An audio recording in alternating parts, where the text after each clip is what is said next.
Hello, my name is Haim Assaraf. I'm heading the Palestinian department in the Ministry of Foreign Affairs.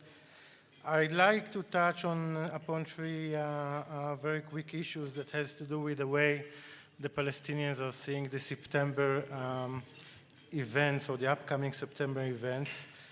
And I will start by opening and saying that the Palestinians are going ahead with the decision to do something in September.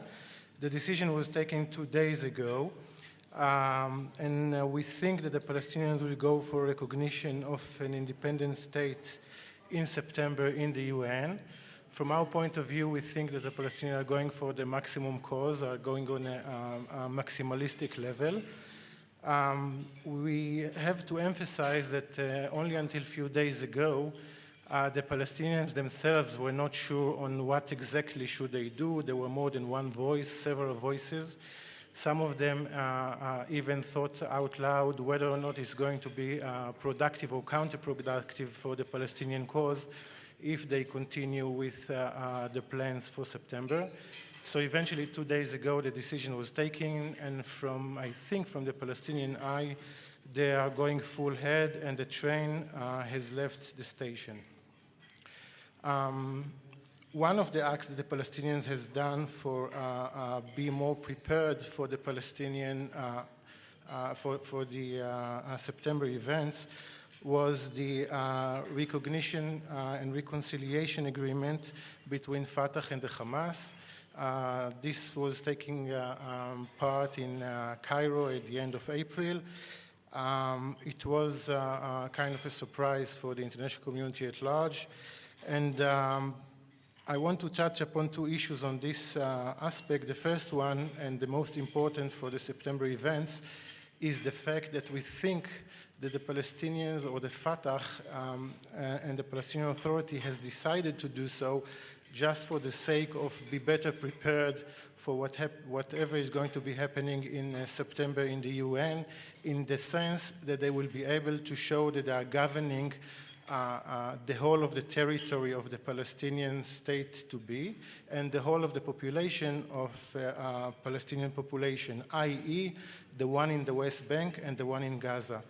Otherwise, had they not did so, it would have been a very strong argument to say that the Palestinian Authority is claiming for something that she has no control of. So this is a very important point. I should only add that after this agreement was signed more than a month ago, we see time and again that it is very difficult for them to get started with this agreement and to put some flesh and bones on it. The most important issue now is who is going to be the prime minister of this unity government that is supposed to take place very soon. We don't know if they are going to overcome these disagreements or not, but we do know that it is in their interest to show, at least until September, that there is some kind of unity, even if it's not a full unity or just something, a facade, to be better perceived at the UN or by the international community. And the last issue I wish to touch upon is the issue of the day after. One of the biggest questions that we, the Israeli and the ministry and other places are worried about is what's going to be happening in the day after, i.e. the day after the decision or whatever is going to take place at the UN sometime in September, although the date is not fixed or it might be more than 1 day. But what would be the outcome of this process, not only within the international arena, but also on the ground in the West Bank, which is being controlled by the Palestinian Authority? We have more than one scenario that we can think upon. One of the scenarios is nothing much going to be happening because the events are going to take place in New York or outside of the territories, and they might have some effect, but the effect is not going to be a one that will make difference or huge difference in the territories on the ground.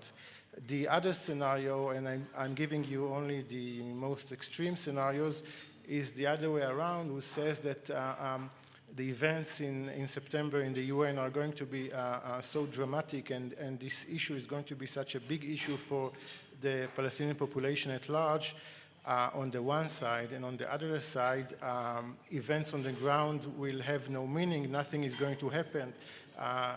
The same reality that was the day before is going to be the day after. So this huge difference between the big events outside and then nothing happening on the inside is going to create some kind of a tension that will eventually would lead to violence. And this violence is something that we think is counterproductive, and we are trying to be ready for it, although we know that it's not the only scenario, and we try to portray it as such. There are more than one scenario, and at least from the Israeli perspective, we are trying to emphasize the fact that we are not thinking only of the scenario of violence, but other scenarios as well, in a way so not to encourage the Palestinians to eventually turn into the violent scenario. But nevertheless, we do not know eventually what is going to be happening on the day after. It's a source of worry for us, but not only for us, for the international community at large. And this is an open question that I think has to be addressed for the Palestinian leadership. Thank you.